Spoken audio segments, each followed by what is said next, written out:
नमस्कार, मी अश्विनी दीक्षित एक सकारात्मक दृष्टिकोन आणि एक सकारात्मक विचार घेऊन आले आहे.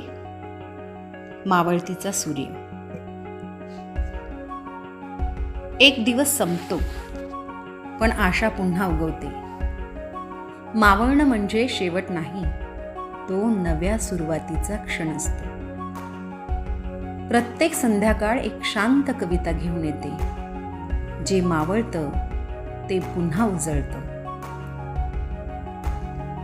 संध्याकाळी मावळणारा सूर्य काहीतरी सांगून जातो.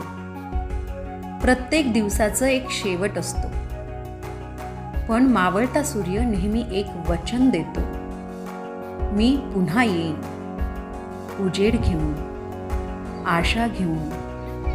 आपणही जीवनात कितीदा मावळतो, पण पुन्हा उगवण्याची ताकद आपल्यात असतेच.